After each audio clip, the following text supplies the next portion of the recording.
बॉलीवुड में एक दौर था जब अमिताभ बच्चन सुपरहिट फिल्मों की गारंटी माने जाते थे। अमिताभ ने राजेश खन्ना की रोमांटिक इमेज को अपनी एंग्री यंग मैन की छवि से पीछे कर दिया था। अमिताभ निर्विवाद रूप से सबसे बड़े अभिनेता बन रहे थे, लेकिन उनको टक्कर मिल रही थी tall, dark and handsome Vinod Khanna से। विनोद की फिल्में एक के बाद एक सुपरहिट हो रही थीं। एक्शन हो या रोमांस, विनोद खन्ना हर किरदार में जचते थे। जानकार कहते हैं कि अगर विनोद खन्ना ने अपने करियर की पीक पर संन्यास न लिया होता तो वो अमिताभ से भी बड़े सुपरस्टार बनते। आइए जानते हैं विनोद खन्ना के ओशो के सन्यासी बनने की पूरी कहानी। पंजाब से आए विनोद खन्ना के पास सब कुछ था, सुपरस्टारडम, लुक्स और फैन फॉलोइंग। 1968 में जब उनकी पहली फिल्म मन का मीत रिलीज हुई तो पहले ही हफ्ते में विनोद के पास फिल्मों की लाइन लग गई। उन्होंने पहले ही हफ्ते में 15 फिल्में साइन की। उन्हीं 15 फिल्मों में से एक थी मेरा गांव मेरा देश, जिसमें निभाया गया डाकू जब्बर सिंह का किरदार उन्हें फिल्म से भी ज्यादा मशहूर कर गया। जबकि उस फिल्म के हीरो थे धर्मेंद्र, लेकिन पॉपुलैरिटी मिली विनोद खन्ना को। विलन से शुरुआत करने वाले विनोद खन्ना सुपरस्टार हीरो बने।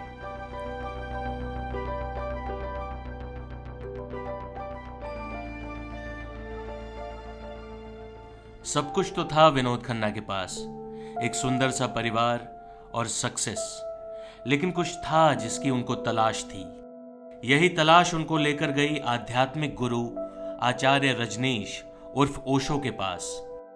ओशो अपने दौर की क्रांति थे। उनके सन्यासी एलीट तबके से ही ज्यादा आते थे।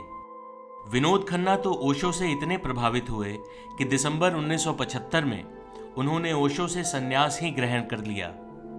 उस वक्त विनोद खन्ना को सेक्सी सन्यासी का खिताब दिया गया। ओशो के सन्यासी बनते ही विनोद खन्ना ने सैकड़ों जोड़ी जूते, सूट और कई लग्जरी सामान लोगों में बांट दिए। खुद वो सन्यासियों की तरह कपड़े पहनने लगे। विनोद खन्ना धीरे धीरे फिल्मों से भी दूर होने लगे, यहाँ तक कि अपने परिवार, जिसमें उनकी पत्नी गीतांजलि और 2 छोटे बच्चे राहुल और अक्षय थे, उनसे भी वो दूर हो गए।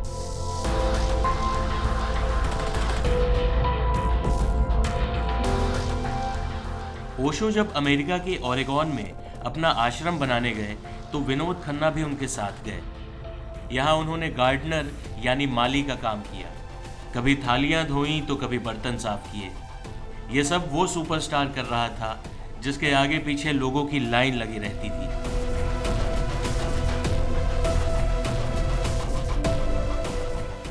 विनोद खन्ना को सन्यास की कीमत सिर्फ अपने करियर से ही नहीं चुकानी पड़ी, बल्कि उनका परिवार भी बिखर गया। अमेरिका में 4-5 सालों के दौरान विनोद अपने परिवार से दूर थे। उनके वापस लौटने की उम्मीदें भी खत्म हो रही थीं। जब वो इंडिया लौटे तब तक उनकी पत्नी गीतांजलि ने उन्हें तलाक देने का फैसला कर लिया था। सन 1985 में ये रिश्ता टूट गया और विनोद और गीतांजलि का तलाक हो गया। इस पर्सनल क्राइसिस के बीच विनोद खन्ना ने फिल्मों में वापसी की। सालों बाद जब 1987 में बड़े पर्दे पर उनकी फिल्म इंसाफ आई तो दर्शकों ने अपने चहेते सितारे को एक बार फिर खूब प्यार दिया। यह फिल्म हिट रही और विनोद खन्ना के पास दोबारा फिल्मों की लाइन लग गई।